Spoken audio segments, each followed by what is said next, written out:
Certo, então estamos na carta 75, que está na página 202. Esta carta se chama Desafios ao se tornar frum. A palavra frum significa se tornar o que as pessoas chamam de religioso, certo? Ou eu diria se tornar observante. Então, isso foi escrito no ano de 1967, apenas 2 dias antes do feriado, o grande feriado de Shavuot, que é o nosso próximo grande feriado. Nosso próximo feriado, na verdade, é hoje à noite e amanhã, Lag Baomer. E o Rebbe escreve para uma mulher que mora em Maryland. Bênçãos e saudações. Recebi sua carta sobre as dificuldades de ser um judeu totalmente observante e seu questionamento sobre o motivo disso. Ela pergunta ao Rebbe por quê. Se Deus quer que sejamos observantes, por que é tão difícil? Não deveria ser. E eu sempre digo, sempre que alguém faz uma pergunta, a pergunta sempre parte de uma premissa, certo? E a premissa dela é muito clara. Ela diz: ser observante é o correto e não deveria ser difícil. E a questão é se essa premissa é uma premissa correta. Sempre é a melhor maneira de começar a responder uma pergunta. É desnecessário dizer que coisas boas são difíceis de conseguir, então o Rebbe já destrói essa premissa. Ele diz que é desnecessário apontar que qualquer coisa boa não é fácil. Deus fez o mundo assim. Podemos não gostar disso, já que evitamos tudo que é difícil. É algo normal do ser humano. Nosso lado mais egoísta busca sempre facilidade e conforto. Mas a verdade é que tudo que tem valor vem acompanhado de algum tipo de desafio ou dificuldade. Na verdade, quanto mais desejável é uma coisa e quanto mais se pode ganhar com ela, mais difícil ela é de se obter. De modo geral, quanto mais valiosa é uma coisa, mais difícil é de conseguir. Por meio de um exemplo bem simples, vou dizer que para alguém ganhar, digamos, um salário de 10 milhões de dólares, que é um belo salário, de modo geral, em quase todos os casos, a pessoa vai ter que trabalhar muito duro para conseguir isso. E quanto mais dinheiro elas ganham, geralmente elas têm que trabalhar mais duro. Não é como se você encontrasse um jeito, é muito raro hoje em dia uma pessoa encontrar o que chamam de renda passiva e você simplesmente relaxar no sofá de férias e ganhar esse dinheiro. É muito, muito raro. E as pessoas que de alguma forma conseguem ganhar uma enorme quantidade de dinheiro sem trabalhar, geralmente esse dinheiro arruína a vida delas. Já foram feitos muitos estudos sobre isso. Ou seja, se você der 10 milhões de dólares para alguém, na verdade isso não é sustentável. Então, mesmo assim, o Rebbe continua, vale ainda mais a pena, apesar do fato de ser difícil. Vale ainda mais a pena conquistar algo assim, independentemente das dificuldades e esforços que possam estar envolvidos, que são relativamente insignificantes diante do ganho. Mas sempre vale a pena fazer o esforço por essa grande conquista, porque o ganho é sempre muito mais valioso do que o esforço. Na verdade, as dificuldades de ser judeu totalmente observante geralmente parecem maiores do que são. Mas, em outras palavras, aqui o Rebbe está dando um grande conselho de vida. Ok, você está recebendo aqui uma dica que talvez levasse alguns anos de terapia para conseguir, certo? Isso pode valer por alguns anos de terapia. O Rebbe diz que, embora pareça, isso pode ser aplicado a várias situações. Ele fala isso no contexto da pergunta dela sobre ser judeu praticante. Mesmo que pareça que isso seja muito maior do que realmente é, parece que a dificuldade de ser totalmente praticante é muito grande.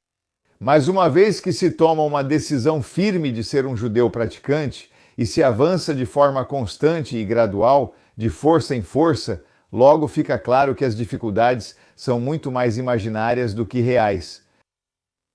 E estou levando isso para muitas outras coisas também. A chave para lidar com os desafios que estão à nossa frente é, em primeiro lugar, tomar uma decisão firme de que estou avançando na direção desse objetivo. E avançar de forma consistente e aumentar o meu progresso. E se uma pessoa fizer isso, aos poucos ela vai perceber que os desafios são muito mais imaginários do que reais. Muito, muito poderoso e muito, muito verdadeiro. Uma das primeiras condições em relação a essa determinação é resolver firmemente ignorar qualquer zombaria ou ridicularização por parte de algumas pessoas. A primeira coisa em relação à observância é decidir ignorar completamente os comentários de qualquer pessoa, as declarações de qualquer pessoa, qualquer ridicularização, qualquer coisa desse tipo. Esses são, em geral, os principais desafios ao mudar o estilo de vida. Então as pessoas vão rir de nós, especialmente se for uma mudança religiosa, porque você vai perceber imediatamente, como alguns de vocês sabem, em algum nível ou grau, que alguns dos seus amigos olham para você e dizem: "O que você está fazendo? Você está louco?" Sabe, é tão estranho. Por que você iria querer fazer isso? Tanto faz. No caso da maioria desses zombadores, e ouça isso, se você realmente quer saber por que as pessoas riem de você, aqui está o motivo pelo qual geralmente as pessoas riem de você. Mas a maioria desses zombadores faz isso por ignorância sobre o que o judaísmo realmente é. Em outras palavras, eles não sabem de verdade o valor do que você está fazendo. E por superficialidade geral, ou pior ainda, porque tentam encobrir dessa forma a própria fraqueza e vergonha de não terem força para superar as tentações da carne, pelas quais sacrificam os verdadeiros e eternos valores da Torá. E o que eles acabam fazendo é porque não reuniram forças para superar suas tentações físicas. Eles sacrificam os verdadeiros e eternos valores da Torá, chamada Torá Shaim, a Torá da vida, e as mitzvot, pelas quais os judeus vivem uma vida realmente significativa e valiosa.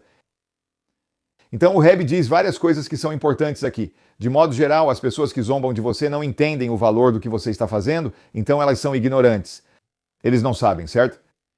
E superficialidade geral. Elas geralmente são pessoas superficiais. Elas não têm estado dispostas a se envolver em coisas significativas, em coisas profundas. E por último,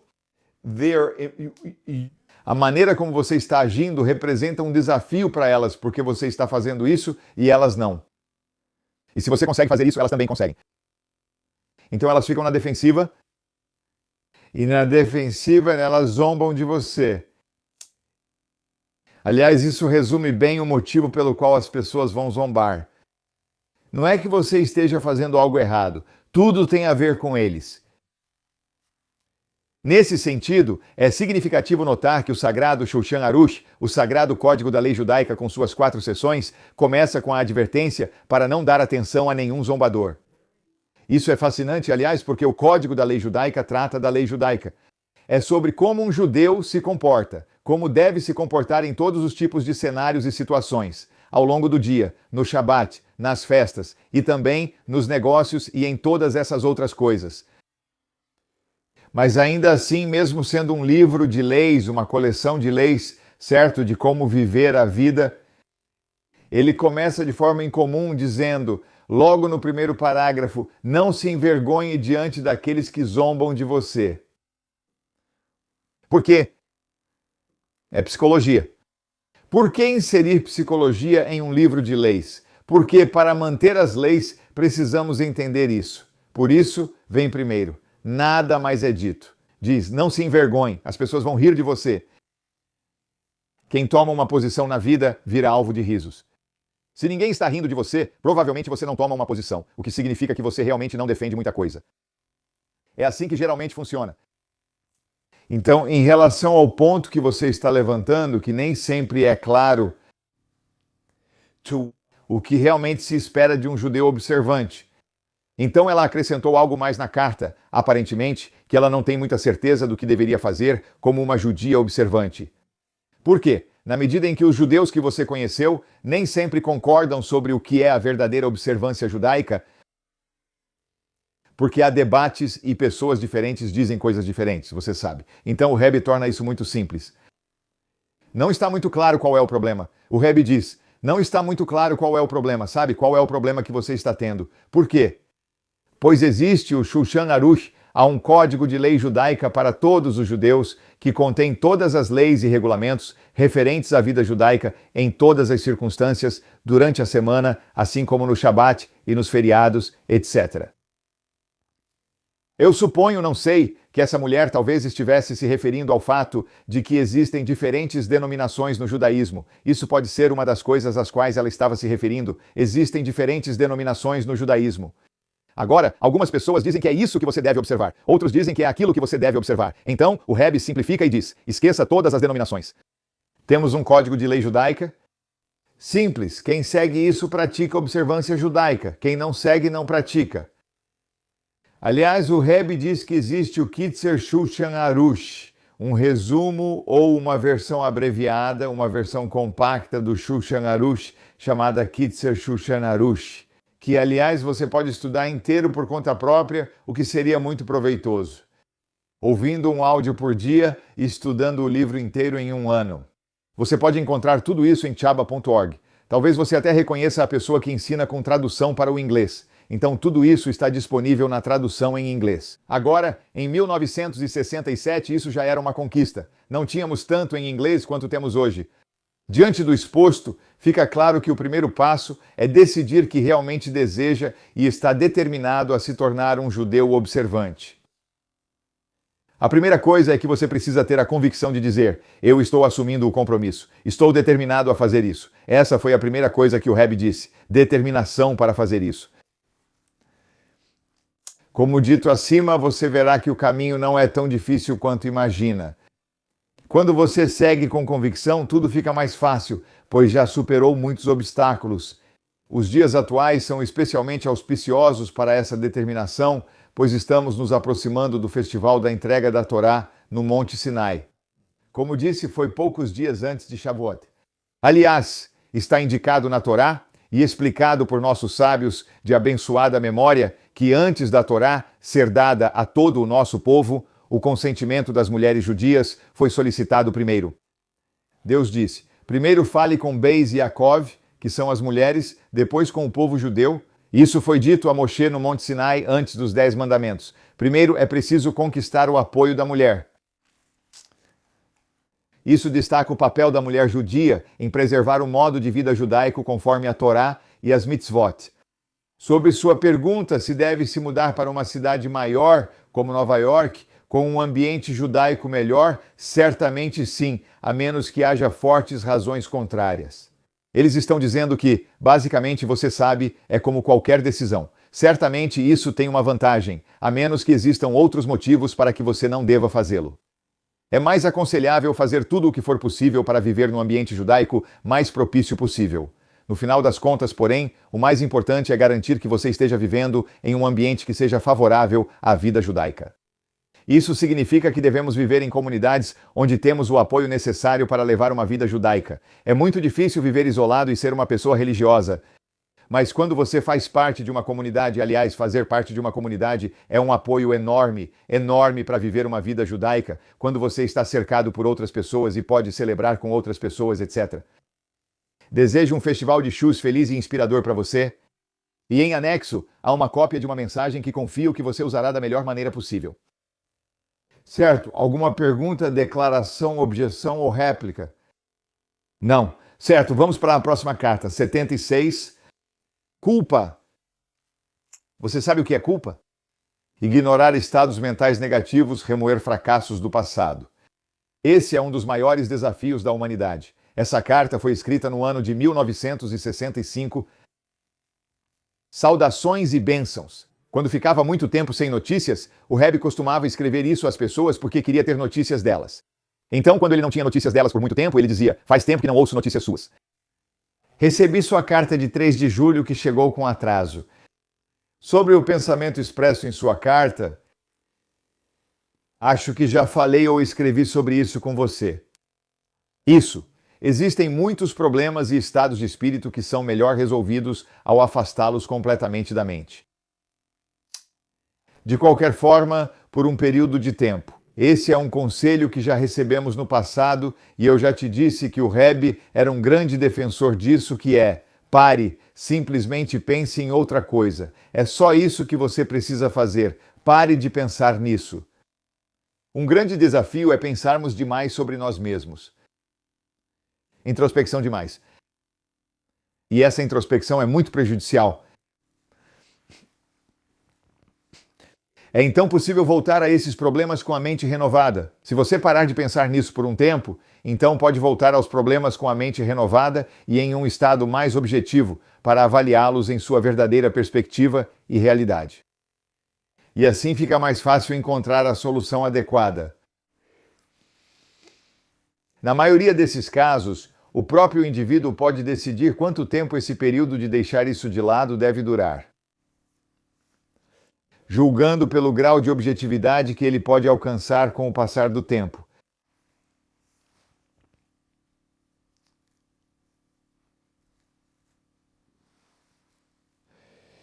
Em outras palavras, a pessoa precisa ganhar objetividade em seus pensamentos. E eu não sei se você já percebeu isso, mas eu ficaria surpreso se não tivesse. Mas quando você tem certos pensamentos em um determinado dia e não está no seu melhor estado de espírito, e então você vai dormir e acorda na manhã seguinte num estado muito melhor. Por algum motivo, e você começa a pensar nisso de novo, você tem uma perspectiva completamente diferente, totalmente diferente. Isso é, em parte, o que o Rebbe fala, embora ele trate de períodos mais longos para afastar a mente de algo. Nem preciso dizer que não é fácil afastar um problema da mente, especialmente quando envolve a própria pessoa. Quando é algo pessoal, é difícil tirar da cabeça. Isso seria quase impossível, a não ser que a pessoa ocupe seus pensamentos e atenção em um assunto completamente diferente. Pois o pensamento humano está em constante mudança. Nosso processo de pensamento é constante e tem uma tendência, consciente ou subconsciente, de voltar ao assunto que se deseja afastar da mente. Por que sua mente insiste em pensar no que você não quer? Certo? Então, se você disser para si mesmo, eu não vou pensar nisso, sua mente vai tentar pensar nisso. Portanto, ao decidir afastar um assunto da mente, é necessário encontrar imediatamente outro tema não relacionado ao primeiro para focar a atenção. Você sempre precisa ter algo para recorrer, algo em que pensar, para manter a mente ocupada e afastar pensamentos prejudiciais. Outro ponto, que é quase universal, universalmente verdadeiro, é que não é fácil para a pessoa envolvida encontrar o assunto adequado para ocupar a mente. Muito frequentemente nossa mente está tão presa nisso que não conseguimos pensar em outra coisa. Aqui, amigos que conhecem você e sua constituição psicológica podem ajudar. Sem dúvida, esses amigos estão ao seu alcance. Em outras palavras, um amigo pode ajudar a te guiar, sabe, para pensar em outra coisa.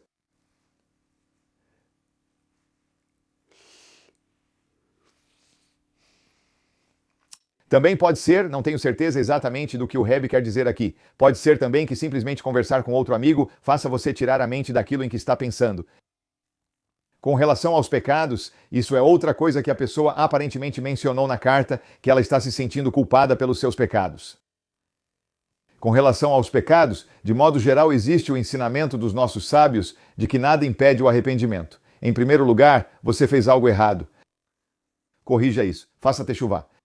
O que significa teshuvá? Significa que você se arrepende do que fez, o que, se alguém está se sentindo culpado, parece, não é certo, mas parece que a pessoa realmente se sente mal pelo que fez e toma a decisão de não fazer de novo.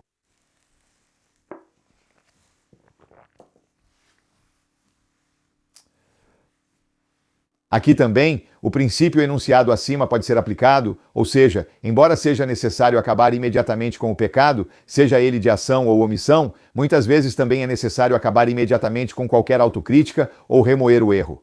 Pare de pensar em si mesmo em relação ao pecado, em relação aos pecados do passado. Apenas siga em frente, faça o bem daqui para frente. Pare de remoer o passado. Uma das razões óbvias para isso é que ficar remoendo fracassos do passado certamente é deprimente e desanimador, e pode minar a confiança da pessoa no futuro e até mesmo na eficácia da teshuvá. O que acontece? Se continuarmos pensando em como eu errei, em como pude fazer aquilo e me sentindo tão mal por ter feito aquilo, tudo isso nos deixa deprimidos. Isso faz com que a gente sinta cada vez mais que não consegue melhorar no futuro e nos mantém em um estado de depressão. E o que significa depressão? Deprimidos, certo? Que estamos apequenados. Nós somos incapazes. É o oposto de se sentir expandido e capaz. Isso torna as coisas impossíveis. Portanto, é melhor deixar esses pensamentos de lado agora e guardá-los para momentos mais adequados. Veja, algumas pessoas ficam presas pensando na própria culpa, tendo pensamentos de culpa porque sentem que isso é uma resposta ao que fizeram de errado. Sabe, eu me sinto culpado, pelo menos eu me sinto mal por isso. Eu odeio ser o portador das más notícias. Sentir-se mal por isso não ajuda você nem ninguém. Certo? Quando as pessoas me dizem que se sentem mal pelo que fizeram, isso ou aquilo, eu digo para elas, sabe, eu não preciso que você se sinta mal. Só não faça de novo. Certo? É isso que é techuvá. Não se trata de se sentir mal e ficar parado, mas de se arrepender do que fizemos. Isso faz muita diferença. Sentir-se mal é esse estado constante de ficar se sentindo mal consigo mesmo, o que deprime a pessoa. Portanto, é aconselhável deixar esses pensamentos de lado por enquanto e reservá-los para momentos mais propícios. E o que o Rebbe está dizendo aqui é o que o Alter Rebbe escreve no Tânia, que você pode designar um momento para fazer uma autoavaliação, para se autoanalisar. Faça isso semanalmente, por exemplo, às quintas-feiras, das 21 horas às 22 horas, eu faço uma autoanálise dos meus erros da semana. Eu lido com eles, vejo como posso corrigi-los, e então sigo em frente em um estado de felicidade. Que Deus permita que você traga boas notícias sobre tudo isso. Finalmente, quero fazer mais uma observação, que é uma daquelas coisas que, embora sejam óbvias, é melhor dizer. Quero dizer que não há necessidade de você se sentir constrangido ao expressar sua atitude em relação a mim. Se você tem confiança ou falta de confiança,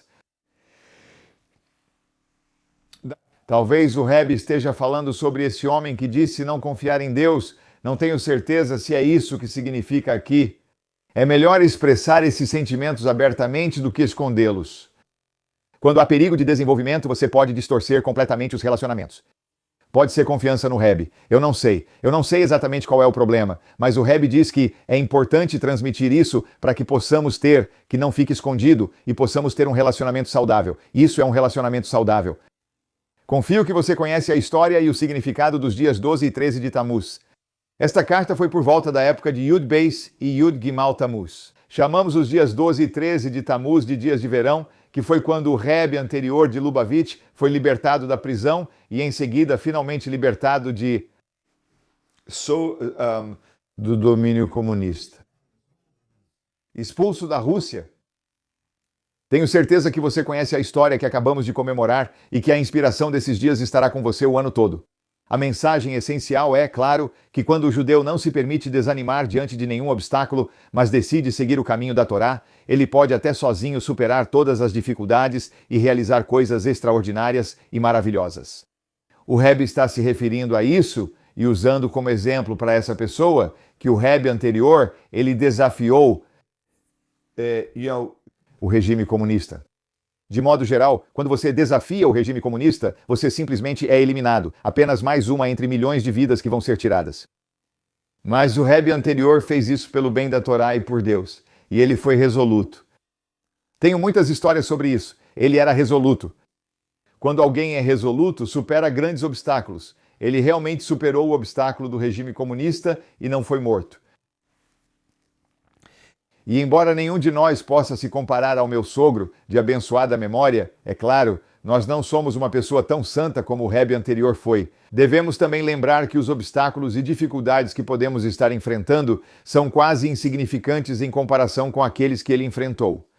Devemos notar que nossos desafios não se comparam aos dele. Além disso, ele já trilhou o caminho de autossacrifício para nós. Ele já pavimentou o caminho do autossacrifício, de ser capaz de manter um compromisso com firmeza, o que facilita para todos que desejam seguir seus passos. O mérito dele, seu shus, beneficia a todos. Como o Rebbe diz, quando um Rebbe faz algo, abre caminho para os outros. É como se você estivesse seguindo os passos dele. Você entende, certo? Ele já abriu o caminho, facilitando nossa determinação, pois ele foi resoluto. Ok, estamos bem, pessoal. Sem objeções. Temos uma turma muito educada. Vamos para a próxima carta, 77. Autorrecriminação e derrotismo. Bênção e saudação recebi o outro. Esta é do ano de 1972, da primavera de 1972. Recebi sua carta. Antes de tudo, devo responder com uma observação, que certamente é supérflua no seu caso, de que um dos princípios básicos da Torá e do modo de vida é o bitachon completo, a confiança Bitachon em Hashem, cuja providência é benevolente. O Rebbe está dizendo duas coisas aqui. Que Hashem orquestra tudo no mundo, então tudo está sendo feito pela providência divina, pela condução de Deus Todo-Poderoso, e tudo o que Deus faz é benevolente para o nosso bem. Então, um dos princípios básicos é confiar em Hashem, cuja providência benevolente se estende a cada indivíduo e a todos individualmente. E Deus estende seu ensinamento a cada pessoa individualmente. Isso significa que tudo o que acontece na minha vida e tudo o que acontece na sua vida é orquestrado por Deus. É exatamente assim que Deus está organizando. Ele faz isso para nosso bem. Agora, obviamente, nem tudo o que experimentamos na vida parece ser bom. No entanto, é com o propósito de fazer o bem. Quer vejamos ou não, isso não é uma proposição filosófica ou ideia abstrata. Como frequentemente explicado, isso significa que tudo que Deus faz é para o bem. No entanto, a pessoa deve, é claro, fazer o que puder para ajudar pelos meios naturais. E nesse esforço também a pessoa recebe a ajuda de Deus. No entanto, o Rebbe diz que Deus nos instrui a agir como seres humanos. Isso significa que devemos agir conforme as leis da natureza. E é através dessa atuação que Deus envia sua bênção. Então, se eu vou dizer que Deus é quem provê a saúde, portanto, não preciso cuidar de mim mesmo. Deus diz, eu não vou te dar saúde, porque eu pedi para você fazer o esforço de cuidar de si mesmo, porque é através disso que eu envio a minha bênção.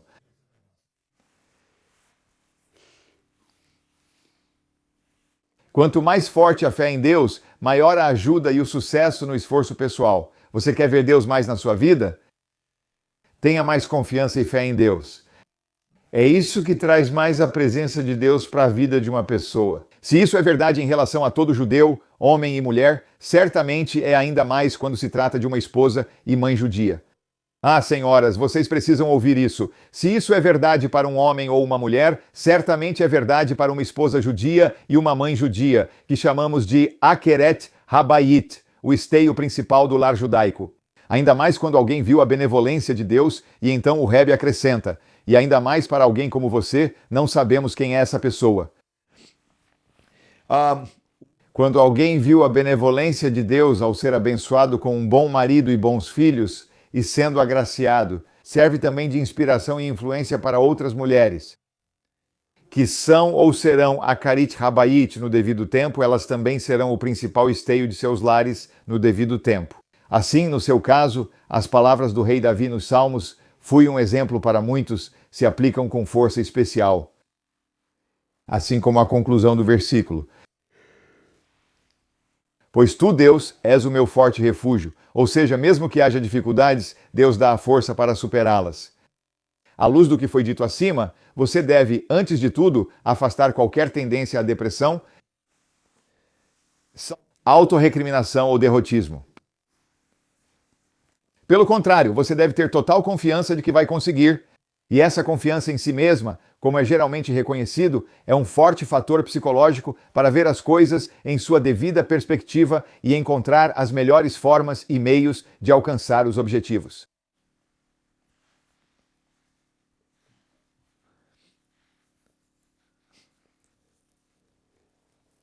Só um momento.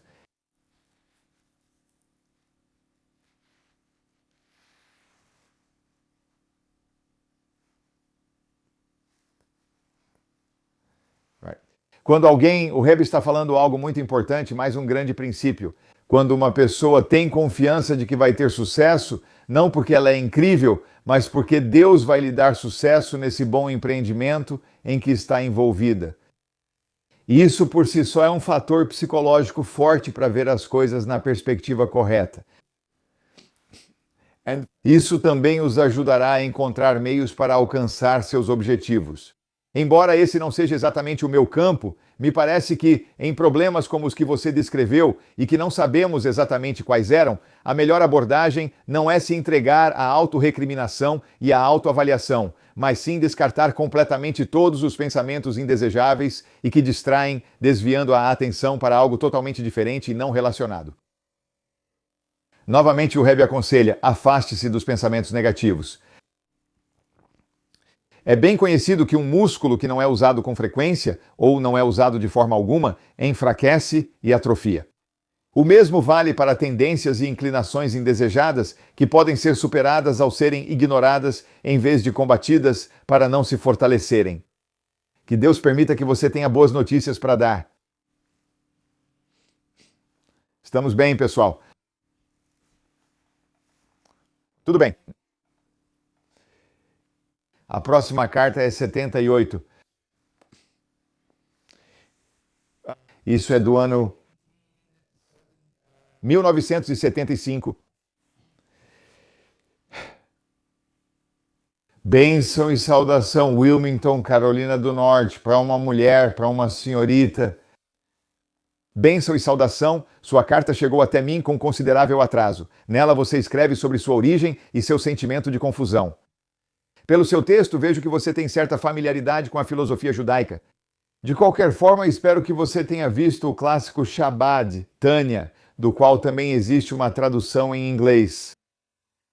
Nele, há uma longa discussão sobre vários estados mentais que podem perturbar alguém. O principal é entender por que não se deve desanimar ou permitir cair em depressão por esses estados de espírito.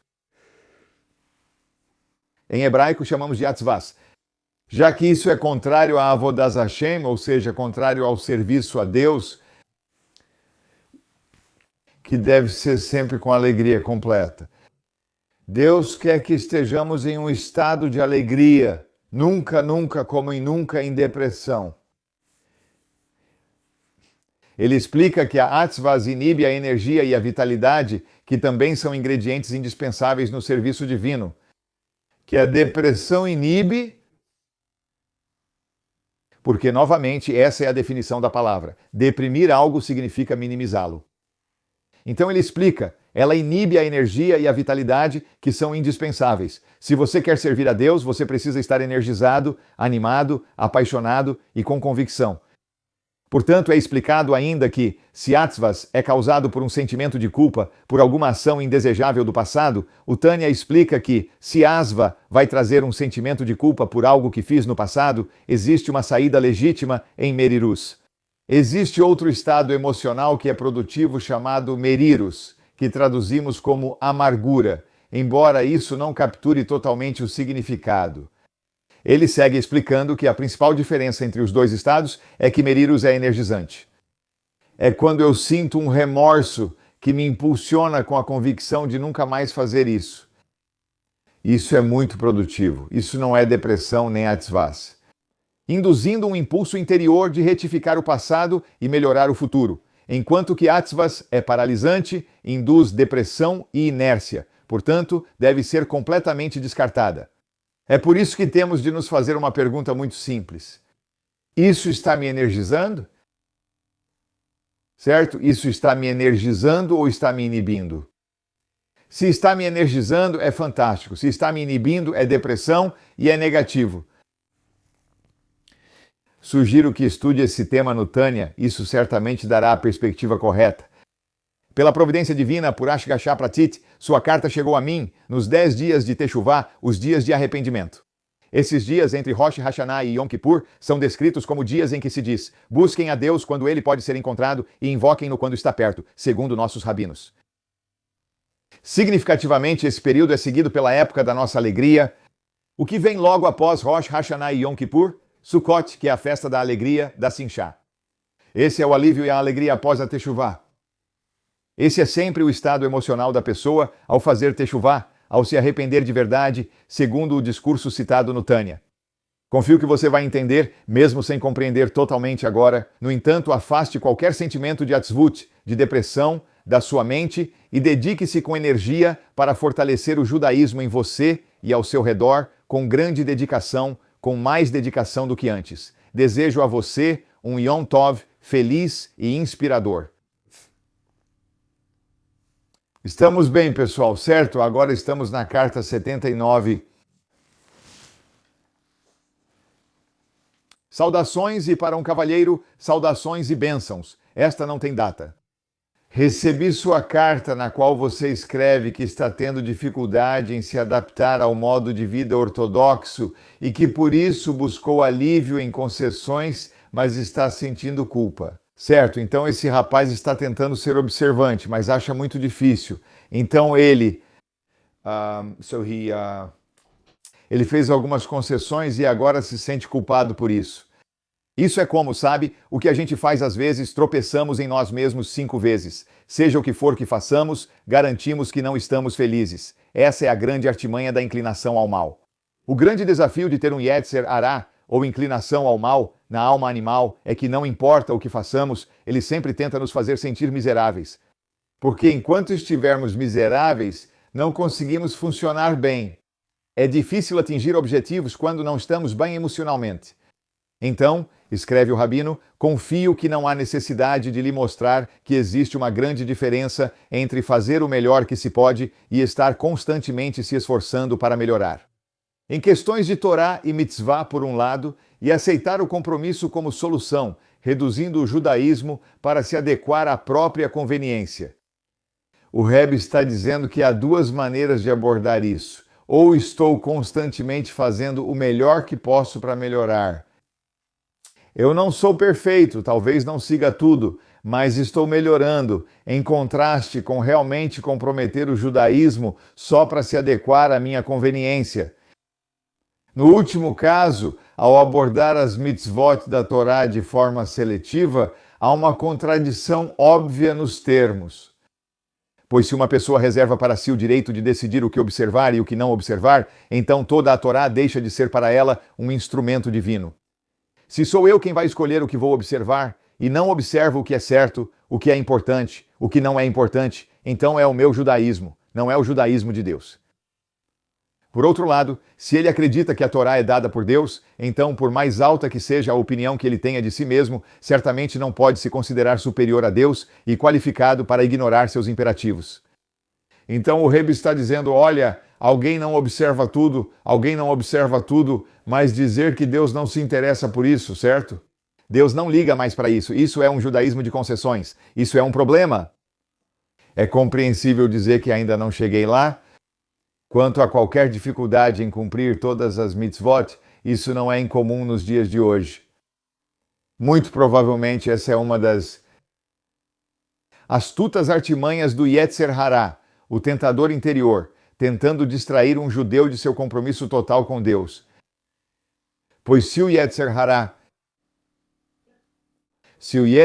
dissesse diretamente ao judeu para agir contra Deus, ele sabe que não pode simplesmente pedir a um judeu para desafiar Deus. Isso não daria certo. A inclinação ao mal sabe. O Yetzer Hará tenta persuadi-lo a se consolar com o pensamento de que, no fundo, ele deseja viver plenamente de acordo com a vontade de Deus. Mas o que ele pode fazer se isso é tão difícil para ele? A inclinação ao mal diz, não vai te pedir para desafiar Deus diretamente. Não, você está fazendo o seu melhor, mas você é uma pessoa que não consegue fazer tudo. Seja feliz com o que faz, o resto não é necessário. Concedendo, só para argumentar, que a dificuldade não é imaginária ou exagerada, mas real. O Rebbe diz, vamos supor, só para argumentar, que sua dificuldade não é imaginária. O Rebbe dá a entender que há uma boa chance de que seja. Deve-se lembrar que nem mesmo um ser humano daria a alguém uma tarefa além da capacidade dessa pessoa. Algum ser humano pediria a outro ser humano para fazer algo que sabe que a outra pessoa não pode fazer? Qual seria o sentido disso? Mas enquanto um ser humano pode calcular mal a capacidade da outra pessoa, nós, como humanos, podemos errar nesse cálculo. Damos a alguém uma tarefa achando que ela pode fazer, mas não percebemos que ela não consegue. Isso não pode ser dito de Deus, pois Deus conhece a nossa capacidade, Ele nos criou. E Deus certamente nunca nos pediria para fazer algo que não somos capazes de fazer. Isso seria ridículo. Insanidade. Portanto, o Criador do homem é também quem ordena os mandamentos. Em resumo, o Rebbe diz de forma simples: se Deus pede algo, é porque você tem capacidade para fazer. Caso contrário, Deus não teria pedido para você fazer isso. Você pode dizer: talvez Deus achou que eu poderia e se enganou. Deus te criou. Ele sabe exatamente o que você pode fazer. Você não sabe o que pode fazer, certo? O problema é que eu acho que não consigo fazer isso.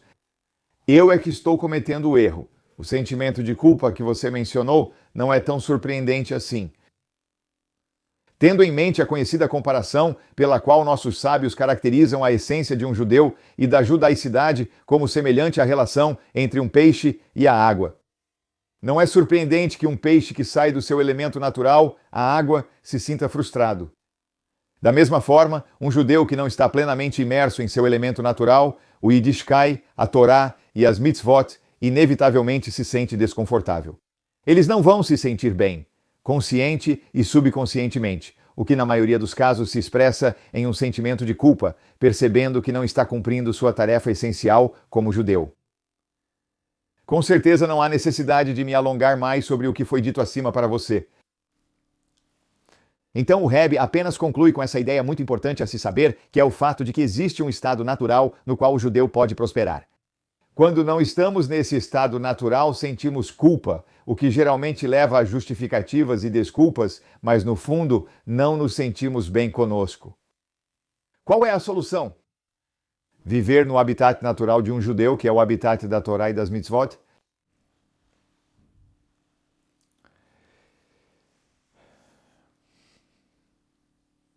Certo. Carta 80.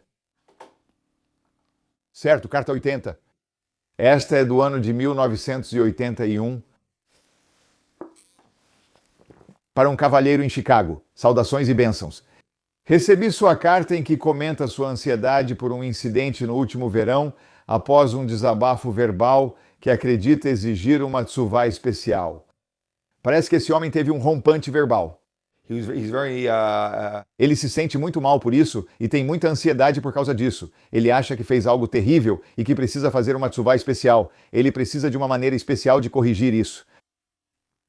Então o Rebbe escreve para ele: creio que você saiba que um dos princípios básicos da nossa Torá, Torá Emes, a Torá da verdade, é que Deus não exige de uma pessoa nada que esteja além da sua capacidade. Espero que você possa ver que isso é um fundamento na orientação do Rebbe. Se você está em uma situação, pode lidar com ela. Deus não te coloca em situações que você não possa suportar. Deus conhece as capacidades e fraquezas das criaturas, sabendo que o ser humano é influenciado por estados de espírito, o que pode levá-lo a agir ou falar contra seu caráter e vontade. Deus sabe e planejou assim, mas isso não é desculpa. Mas Deus ainda sabe que Ele nos criou como seres sujeitos a estados de espírito, espero que cada vez menos, certo? E é isso que tentamos treinar em nós mesmos. Parte do nosso trabalho e responsabilidade, mas ainda assim temos estados de espírito, o que às vezes faz alguém agir de forma inadequada. Por essa razão Deus trouxe a tsuvá, é por isso que Deus criou a techuvá, o arrependimento. Porque Ele nos criou como pessoas falhas e nos deu a capacidade de retificar qualquer coisa que precise ser retificada, até mesmo ao ponto de apagar o passado. O Rebbe está dizendo que você pode fazer tsuvá. Porque Deus nos fez assim, às vezes a tsuvá é tão forte que pode apagar o passado. Esse é um assunto por si só. A tsuvá exige arrependimento sincero pelo erro passado e firme decisão de não repeti-lo. Primeiro se arrepender, como reconhecer o quão ruim aquilo foi, que parece ser o caso desse cara, e depois decidir não fazer de novo. Isso é tsuvá. E quando isso é feito, a pessoa volta a ser amada por Deus, e até mais do que antes. Como uma criança que falta à escola, implora perdão ao pai e recebe um abraço ainda mais carinhoso. Através de um dano e de um reparo, os dois ficam muito mais próximos. Assim, a pessoa fica ainda mais próxima de Hashem, e é por isso que dizemos que um Baal Teshuvá, aquele que se arrepende, é maior do que uma pessoa justa. Uma pessoa justa faz o bem. Ela talvez nunca tenha se arrependido, mas ao nos arrependermos, nos aproximamos de Deus. Além disso, como você certamente sabe, Deus reservou momentos especiais no ano para a Teshuvá, Assim como nos 10 dias de arrependimento do Yom Kippur, a pessoa não deve se preocupar demais com culpa, remorso e tristeza, pois isso atrapalha suas atividades, especialmente servir a Deus com alegria. Então ele diz que Deus designou um certo período do ano, conhecido como os 10 dias de arrependimento, onde focamos no que fizemos de errado no ano anterior e fazemos techuvá, para que não sejamos consumidos pela culpa e remorso durante toda a nossa vida. Sua carta mostra claramente que você já teve arrependimento e remorso suficientes pelo passado. Assim, você pode ter certeza de que é um judeu em boa situação e em paz com Hashem, ainda mais próximo e querido do que antes, sem motivo para ansiedade quanto a isso. Portanto, você pode afastar completamente o incidente da sua mente e direcionar toda a sua atenção para o contínuo avanço na vida judaica, de todo o coração e com alegria. P.S. Com relação ao seu pedido de uma orientação de techuvá, você está pedindo uma forma especial de fazê-la para o que você fez, mas isso já está incluído no que foi dito acima.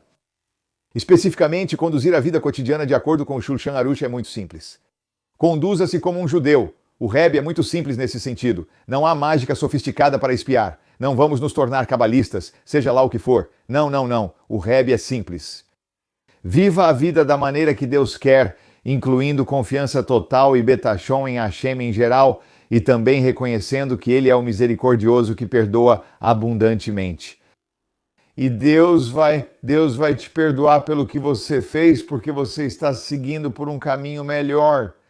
Como dizemos nas nossas orações diárias, nada impede a techuvá, nada impede o arrependimento. Tudo isso com alegria, seguindo o dever de servir a Deus com alegria. Vou lembrar de você e rezar por Hatzlasha. Estamos bem, pessoal? Certo, vamos fazer outra carta. Esta pode ser a nossa última de hoje. Vamos ver. Esta é para Westmont, Canadá. Para uma mulher no ano de 1972, recebi sua carta. Bênçãos e saudações, recebi sua carta. Antes de tudo, devo responder com uma observação que certamente é supérflua no seu caso. Espera, nós já fizemos essa carta? Isso é uma repetição? Sim. Por algum motivo, essa carta foi colocada 2 vezes. Peço desculpas. Estamos tendo duplicatas aqui. Aí. Certo, vamos para a próxima carta, que não é uma repetição, é a carta número 83. Vamos para a carta 83. Baruch Hashem, 3º de Nissan. Novamente, o 3º de Nissan é cerca de 10, 11 dias antes de Pesach, para o senhor Zalman Jafi. Ari Weinstein era um indivíduo muito único. Não vou falar mais sobre ele agora, mas ele tinha uma relação muito única e próxima com o Rebbe. Ele era um empresário que morava em Manchester, um judeu religioso que acabou se tornando um chassid de Chabad. E aqui está a carta, 191963, Shalom Ubrachá. Você sem dúvida já recebeu meu telegrama avisando que o empréstimo foi providenciado. Certo, né? Os termos serão detalhados na carta em separado. Que Deus conceda que isso lhe traga uma medida abundante de Hatzlacha. Parece que o Rebbe realmente lhe concedeu um empréstimo. Recebi suas cartas recentes e a resposta a seguir é, em grande parte, uma extensão das minhas cartas anteriores em resposta às suas. Especificamente, gostaria de me referir à diferença de opinião que você mencionou ter surgido entre você e a senhora Jeff, sua esposa, em relação às suas contribuições de tzedakah em comparação com sua situação financeira. A pessoa deve dar tzedakah com seu próprio dinheiro. No entanto, não concordo totalmente com sua avaliação dos resultados do seu negócio e sua situação em geral exige uma abordagem especial. Vou expor minha opinião e, com sorte, a resposta do Rebbe nos ajudará a entender. Sobre o que eles estão falando, em primeiro lugar, uma parte nada pequena dos lucros é consumida por juros exorbitantes. Isso não se justifica pelo negócio que deveria operar com crédito e juros normais. Aparentemente, esse homem havia feito empréstimos para o seu negócio, pelo que estou entendendo, com juros muito altos. e agora a renda do negócio está sendo reduzida por causa disso. Por sinal, o Rebbe disse, eu discordo disso. Por sinal, não está muito claro na sua carta se você seguiu minha sugestão de obter crédito de outro banco, embora eu presuma que você realmente conseguiu crédito de um segundo banco e por uma quantia substancial e que você fez um empréstimo. O Rebbe parece ter incentivado um grande empréstimo. Ainda mais importante é lembrar que seu faturamento cresceu muito desde que começamos a falar sobre suas contribuições de Tzedakah. Acredito que mencionei a você que às vezes a ordem é primeiro Azer e depois vem o Tissacher. Então o Rebbe está se referindo a um versículo na Torá. Quando fala sobre o dízimo, diz Azer Ta'aser, usa uma terminologia dupla. E Rashi diz que isso nos ensina que você deve dar o dízimo para se tornar rico. Se você ouvir o que acabei de dizer, conforme Rashi e citado pelo Rebbe, isso indica que a pessoa dá o dízimo antes de obter riqueza. Veja, há duas formas de fazer isso. Uma é receber a renda, calcular 10% do que ganhei e doar à caridade. A outra maneira. E o Rebbe às vezes incentiva isso, e isso é dar os 10% antes de ganhar o dinheiro. E então Deus vai garantir que você ganhe 10 vezes o que você doou. Isso é um tipo de investimento espiritual. Às vezes Deus estende seu crédito primeiro. O Rebbe diz que o relacionamento com Deus pode ocorrer dessas duas formas. Que às vezes a ordem é Azer primeiro você dá o dízimo e depois você conquista a riqueza, certo? E então às vezes é o contrário. Ou seja, Deus estende o crédito dele primeiro, Deus te dá e aumenta o giro dos negócios e um aumento proporcional nos lucros, esperando com confiança que o dízimo virá na medida certa, acreditando que você vai dar e dizimar. No seu caso, a última ordem foi seguida e você teve sorte. Deus lhe deu o dinheiro antes mesmo de você dar os 10%. Você se saiu muito bem nos negócios. Portanto, suas contribuições de Tzedakah devem aumentar proporcionalmente ao volume de negócios. Então, com certeza, você precisa garantir que está aumentando sua Tzedakah de acordo com o seu negócio, especialmente porque, no seu caso, sem querer atrair mal-olhado, o aumento do volume tem sido especialmente no seu caso, onde é possível ver que o aumento do seu sucesso nos negócios está além do natural. Ou seja, o aumento dos negócios dele foi tão grande que é realmente milagroso. Mesmo não sendo minha área, nem podendo basear isso em estatísticas. Pelo que entendi de algo que você mencionou em uma conversa, sua margem de lucro sobre os produtos é bem baixa. Você percebe que o Rebbe interfere nos negócios dele e comenta sobre a baixa margem de lucro. Claro, se essa for a margem de lucro padrão praticada nesse ramo na Inglaterra, ou mesmo se a sua margem for pensada como um incentivo inicial para conquistar novos clientes, não haveria objeções. Mas se nenhuma dessas considerações se aplica neste caso, e eu estou presumindo que nenhuma delas se aplica se o Rebbe está dizendo isso, certo? Isso mostra que o mercado usa uma margem maior que a sua, e você não precisa buscar novos clientes, pois já os possui. Uma revisão da política é recomendada, mas ressalto que isso foge da minha competência. Fiz essa observação apenas por perceber como o Rebbe diz. Não sou homem de negócios, só notei e achei importante apontar. Outro ponto essencial é o seguinte: considerando que os negócios e os lucros, graças a Deus, aumentaram de forma incomum, não acho justificável abordar a questão da Tzedakah com cálculos precisos. Se o crescimento dos seus negócios e lucros foi tão incomum, sua doação de Tzedakah também deveria ser incomum. É isso que o Rebbe está dizendo. É evidente que uma pessoa que reside em uma comunidade é obrigada a participar da comunidade. Especialmente quem recebeu da providência divina uma posição de destaque e influência deve refletir isso em todos os aspectos, inclusive na filantropia. Espero que tudo esteja bem, alcançaremos isso com o tempo. O Rebbe basicamente diz que você é um homem influente e de destaque em sua comunidade como ele era. Então, certamente você precisa investir em questões de caridade locais. Nem preciso dizer que, quando falo sobre um aumento na Tzedakah, o Rebbe diz: quando falei sobre um aumento da Tzedakah, não quis dizer que fosse às custas da Tzedakah que já vinha sendo praticada antes, mas sim um aumento na Tzedakah que é indicado pelo crescimento dos negócios, como mencionado acima. Em outras palavras, o Rebbe está dizendo que não quero dizer I mean que seus negócios devem crescer, o que significa que você tem que expandir seus negócios para poder dar mais tzedakah. Tudo isso que foi dito, em outras palavras, o Rebbe está dizendo que uma pessoa de negócios tem uma obrigação, uma responsabilidade, e eu digo isso para empresários o tempo todo, ganhar mais dinheiro. Você está indo bem? Faça ainda melhor.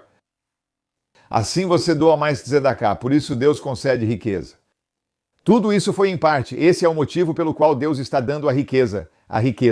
Tudo o que foi dito acima se refere a lucros financeiros. Por mais importantes que sejam, eles são superados de longe por ganhos que não podem ser medidos em termos de dinheiro. Graças a Deus você foi abençoado com um bom casamento para sua base Yeshida, sua filha única. Você foi abençoado dessa forma com um bom casamento. E de forma totalmente inesperada, você também foi abençoado com um verdadeiro Yiddish Nachas do seu Ben Yakid, do seu único filho. Você também tem Nachas. De uma forma que você também reconhece que foi totalmente inesperada. A propósito, a única filha de Zalman Jaffe se casou com um jovem. Esse jovem não é mais tão jovem. Ele está com cerca de 80 e poucos anos. E ele passou o Shabat aqui em Newtown e falou conosco quando esteve aqui. Alguns de vocês talvez se lembrem, o nome dele é Rabino Shmualu, que é o avô do Rabino Berulu, genro dos Schwartzes. Então, só para juntar tudo isso.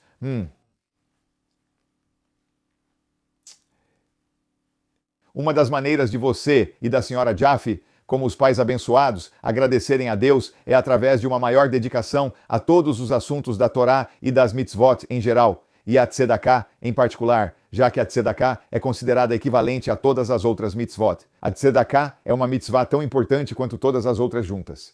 Sem dúvida, terei oportunidade de escrever para você novamente antes de Pesach, mas, de qualquer forma, desejo a você e a todos da sua família um Pesach Kasher e feliz.